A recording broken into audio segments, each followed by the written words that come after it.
On va parler d'objets réparables et non pas jetables.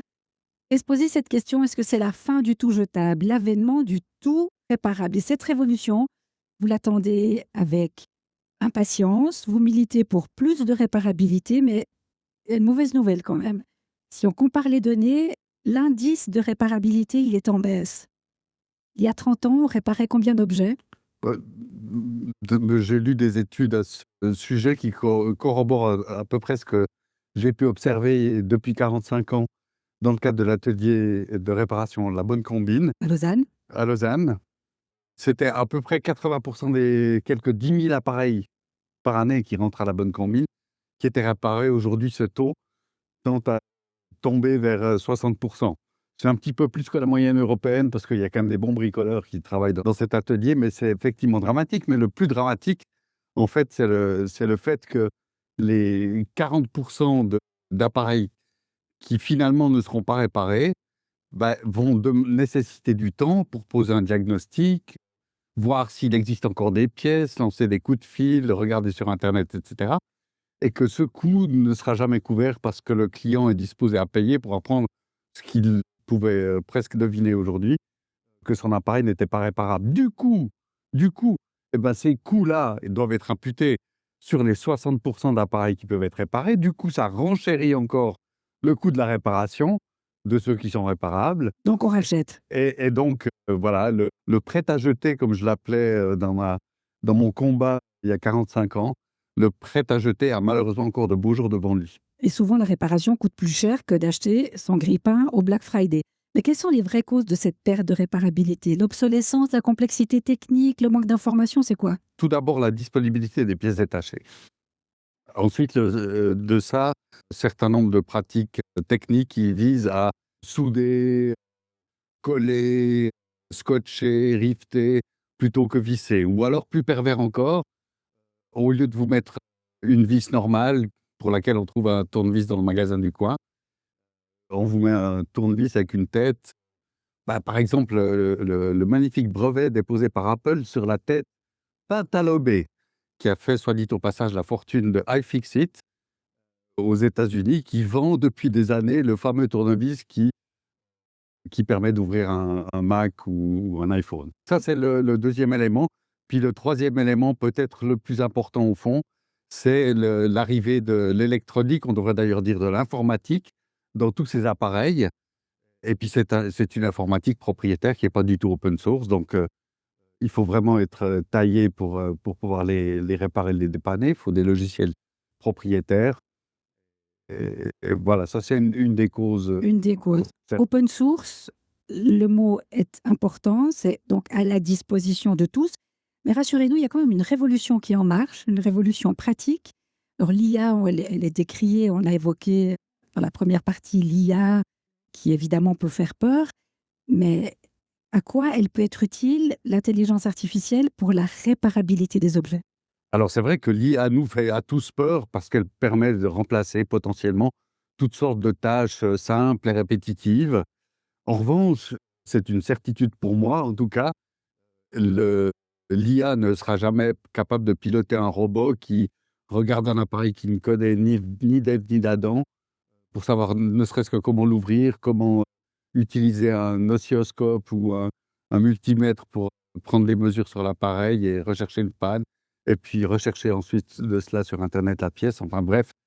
Donc sur ce point-là, ce qu'on a lancé récemment, c'est un projet d'IA qui permet de soutenir le développement d'activités à haute valeur ajoutée. Je veux parler de la réparation.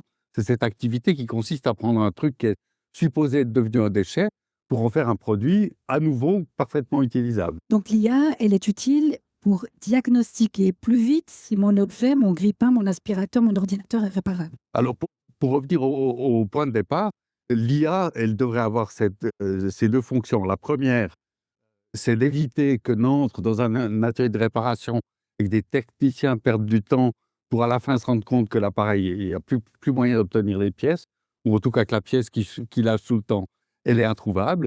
L'IA saura certainement vous dire: «Non, non, là, ça ne vaut pas la peine. parce qu'il y a 80% de chances pour que ce soit le cas classique. L'appareil ne pourra pas être réparé parce que manque de pièces. Puis à l'inverse, à partir du moment où cette IA est à disposition de monsieur et madame tout le monde, enfin des consommateurs sur internet, c'est je peux me loguer et puis poser à l'IA la question de savoir mon aspirateur marque machin, modèle truc, voilà le défaut qu'il a, quelles sont les choses qui sont réparées, si oui, pour quel prix, est-ce qu'il existe encore des pièces ou est-ce qu'au contraire, non, non, là c'est fini, il faut marquer dommage. Donc stimuler les gens ou restimuler les gens à faire ce qu'ils faisaient un peu naturellement il y a 40 ou 50 ans, faire réparer leurs objets plutôt que de les remplacer. Donc en fait, l'IA peut devenir, pourrait en tout cas, si on l'utilise correctement, un véritable compagnon technique, un conseiller pour expliquer, pour orienter. Tout à fait, pour faire en sorte que des techniciens développent des solutions de réparation pour des appareils qui, sont réparables et que tout le monde le sait. Et donc avec pour conséquence des réparations globalement moins chères et donc plus compétitives que le remplacement d'un appareil par un appareil neuf. Mais avant d'acheter un appareil, il a été fabriqué. Il y a des grands groupes qui fabriquent ces, ces objets. Est-ce qu'il ne faudrait pas prendre le problème au départ et que ces grands groupes, que ces marques fabriquent des appareils réparables et non pas aussi compliqués que ce que vous avez décrit, pour qu'au fond, on inverse ce cercle infernal? Alors bon, on tend vers cela, hein, l'Union européenne, l'Amérique du Nord légifère à tour de bras dans ce sens-là. Je vous signale par exemple que les garagistes français ont l'obligation, de par la loi, de proposer à leurs clients un devis de réparation pour le véhicule avec des pièces neuves ou avec des pièces de récupération. En Suisse, j'ose même pas imaginer quelle serait la réaction politique si une telle proposition était faite. Bref, il y a un cadre qui pousse rendre obligatoire un indice de réparabilité pour que le choix des consommateurs soit un choix éclairé, qu'ils choisissent, pour autant qu'ils en aient les moyens, les appareils plus réparables, donc pour autant qu'ils sachent calculer, puis se rendre compte qu'un appareil pas cher qui dure pas longtemps, c'est finalement peut-être plus cher. Comme disait ma grand-mère, le bon marché est toujours trop cher. Donc ça devrait stimuler la réparation. Mais bon, voilà, ça c'est un cadre légal. Il n'y a pas encore d'obligation, il n'y a pas encore des dirigeants d'entreprises qui sont en prison pour avoir fabriqué des produits prêts à jeter. Qui sont effectivement jetables. L'open source, l'open hardware, c'est la prochaine étape. Alors à la fin des fins, moi je me bats pour ça. À l'époque, je parlais d'indice de normalisation, c'est-à-dire que la possibilité ou plutôt l'impossibilité pour un fabricant de relancer les ventes d'appareils neufs en disant il n'y a plus de pièces pour réparer les anciens, qui est quand même une pratique assez généralisée. L'open source, enfin l'open hardware, c'est comme l'open source, c'est la même chose, tous les plans sont publiés, vous avez le droit de les réutiliser, de les modifier, vous avez l'obligation, si vous les avez modifiés, de les republier pour que d'autres puissent continuer à améliorer en fonction des avancées technologiques le produit. Puis à partir du moment où vous pouvez télécharger les plans, fabriquer localement vos appareils, bah évidemment, vous pouvez les réparer. Et mieux que ça, vous pouvez même les améliorer s'il y a des évolutions technologiques qui vont dans ce bon sens. Est-ce que c'est réaliste d'imaginer un futur où les citoyens et les réparateurs, les réparatrices, reprennent la main face aux grands groupes, face aux grandes marques? Non, mais les grands groupes, ils vont se transformer. Les grands groupes, ils vont vite comprendre que cette idée d'économie de fonctionnalité, c'est-à-dire vous ne vendez pas le produit, mais vous vendez son utilisation. C'est le cas bien connu des Suisses, en tout cas, de mobilité car sharing, qui ne vendent pas des voitures, mais des kilomètres en voiture. Le partenaire de Wai, L'économie d'usage. exactement. Économie de fonctionnalité, mais qui a un changement de paradigme absolument fondamental. À partir du moment où le vendeur a intérêt à ce que son produit dure le plus longtemps possible, bah bingo, on a réussi, puis on a au passage réduit les consommations d'énergie de matières premières et puis réduit les coûts totaux d'utilisation au bénéfice des consommateurs. Dans quel délai on pourrait voir ce monde-là? Mais il apparaît, puis il a commencé sérieusement il y a quelque temps.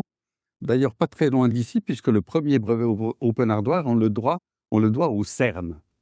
Juste à côté, là, les frappadingues qui ont inventé le web il y a 35 ans. Et puis, d'abord, je me suis dit, j'ai invité par deux fois l'un des auteurs de ce brevet open hardware pour savoir en quoi ce qui est ma conviction, ça va être la véritable troisième révolution industrielle. Le retour à ce mode de conception des produits et de les faire évoluer, enfin de les réparer d'abord, de les faire évoluer ensuite plutôt que de tout les changer. Et ça fait 10 ans que ce brevet existe. Et ce que j'ai l'occasion de signaler ici, qui m'a beaucoup frappé, c'est qu'en interviewant le co-auteur de ce brevet Open Hardware, sur la question de savoir, mais enfin, c'est simplement parce que vous êtes plus originaux que les autres que vous avez fait ça. La réponse, non, non, pas du tout. C'est juste que les gouvernements australiens ou japonais qui contribuent pour des centaines de millions de dollars au budget de recherche fondamentale et appliquée du CERN, ils voulaient qu'il y ait aussi des retombées technologiques et économiques pour leurs économies à eux, et pas uniquement réservées aux Suisses, aux Français ou aux Européens. Donc la condition a été posée par les gouvernements qui financent le CERN de tout mettre en code ouvert, tout ce qui sort, enfin, c'est un vieux slogan, public money, public goods. Donc c'est un choix politique, mais qui va nécessairement s'imposer, parce qu'il n'y a pas, sinon on va dans le mur. Il n'y aura plus d'argent pour faire des recherches. Et imaginez à l'inverse, si demain, tous les budgets des centres de recherche, des universités, des hautes écoles technologiques débouchaient sur des innovations qui puissent être partagées et se démultiplier, l'effet levier est monstrueux en réduisant les coûts de la recherche et développement. Enfin, j'aurais beaucoup de choses à dire sur ce sujet, mais vous m'invitez. Vous écouterez des heures. L'avenir donc à l'open source et à l'open hardware, révolution en marche, ouverte, collaborative, locale et profondément humaine. Au fond, profondément humaine, j'aime bien ce terme qui est souvent utilisé dans le monde de l'open source. On parle de coopétition. C'est-à-dire qu'on coopère, mais quand même, on est en compétition. Même si on utilise les mêmes technologies, les mêmes langages de programmation, on est tous à des stades différents. Donc, on est dans une situation dite de concurrence parfaite, et les économistes néoclassiques de la fin du 19e et début du 20e siècle postulaient que si cette condition notamment était respectée, alors on allait tendre vers une situation d'allocation optimale des ressources, à savoir le minimum de capital, de travail, d'énergie, de matières premières pour le maximum d'utilité pour les consommateurs, comme en parlent les économistes. Évidemment, la situation n'est pas du tout celle-ci aujourd'hui. Et puis pourquoi ? Simplement, moi, j'observe que les plus gros scandales d'obsolescence programmée dont on a tous ici entendu parler sont le fait de multinationales qui sont en position de quasi-monopole. Donc voilà, parce qu'évidemment, c'est très profitable. Donc, en gros, ma conclusion, c'est qu'il faut revenir vers une économie de marché avec de la concurrence parfaite, comme l'avaient imaginé les économistes d'hier. Et puis, avec ça, je pense qu'on va pouvoir constater que la durabilité est soluble dans le capitalisme et qu'il n'y a pas besoin d'attendre que le capitalisme s'effondre ou qu'on invente autre chose pour remettre l'économie sur les rails.